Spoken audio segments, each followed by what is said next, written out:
Well, in 1984, a Pennsylvania woman planned to murder her husband because of his numerous affairs.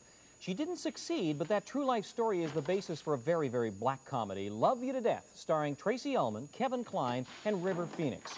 The Georgia Strait's Ian Cadell spoke with Kevin Kline and River Phoenix in New York City.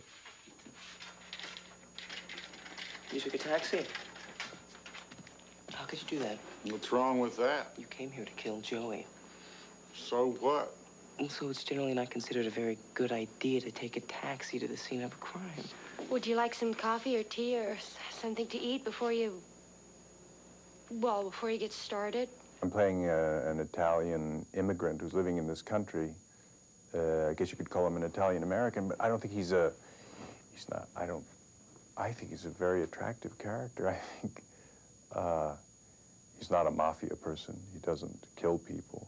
He's full of life, and you know, he can't take his eyes off the ladies. Well, then if you can't do it, then you'll have to find someone who can. I'll put up the money. We need professionals. This has to be done right away. Oh, you know someone? I need to collect myself. Devo isn't really as intelligent as some of the other roles I've played. He's more in this kind of narrow reality, and he's kind of naively into this sort of misconstrued idea of Eastern philosophy, and it's more of the get-up and I think the clothing that he digs and the kind of crystals, and so he's a real pseudo character, you know.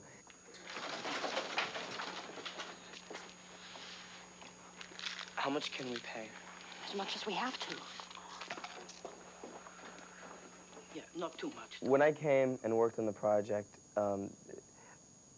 what I brought with me was the character for Devo. Or did he bring me? I don't know what came first, the chicken or the egg. As far as the future, I'm not at all sure what I want to do. You know, I just want to, if I do continue in this acting, which I think I might, I just want to keep it true. You know, that's my basic goal, just to be as true as possible.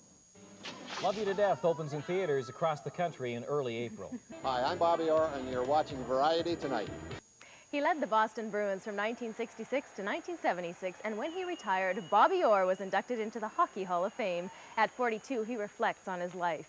I don't look at it as a guy that made a drastic change in the game. There were players around, defensemen around that carried the puck before I came along. I loved the game. I really enjoyed playing the game, and I would have played anywhere. You know, my goal was to play professional hockey, and you know, a dream came true, and I was very fortunate for that. But you know, if I could today, sure, I'd probably play in, well, they call them old timers, but we like to call them masters. But if my knee was not bothering me the way it is, I would love to be playing today, fooling around with the guys. You know, Wayne Gretzky, to me, I don't care what you pay Wayne. He doesn't often disappoint you, and that's why he's as great as he is. He gives an honest performance every night, and whatever they're paying him, he's worth it.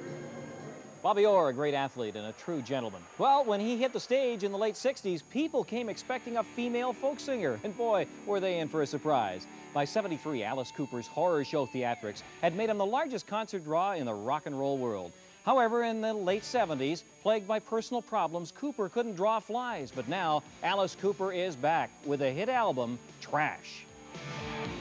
I do everything I can to terrify parents all over the world, and I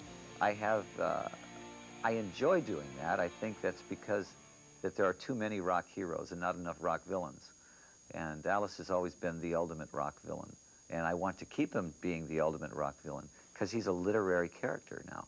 I treat him the way that people treat the Joker, the way that you write for him. What would Alice do here? Well, let me see.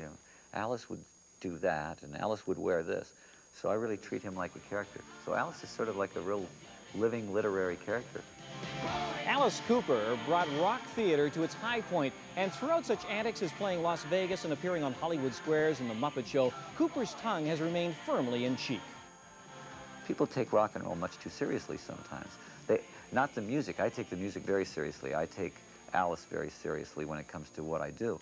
But I think I don't sit around, you know, pretending like it's a religion or anything, you know, like some people do. The rock lifestyle had taken its toll on Cooper. In the mid-'80s, he began his recovery from alcoholism. I thought that was part of the rock and roll lifestyle. And I really got to the point where I realized that I was dying from this. And I didn't really want to be a martyr out of stupidity, you know. I think that every generation gets a little smarter than the last generation. The generation before me, the Jim Morrisons and the Jimi Hendrixes, you know, I looked up to them as, you know, as my heroes, and they were all dying because of their image. And I said, I don't want Alice to have to die because of his image. I think it's much smarter for Alice to live on. You know, so I stopped drinking, and everything sort of came to me on a silver platter after that. I think people were just kind of waiting for me to straighten out so I could start doing better albums.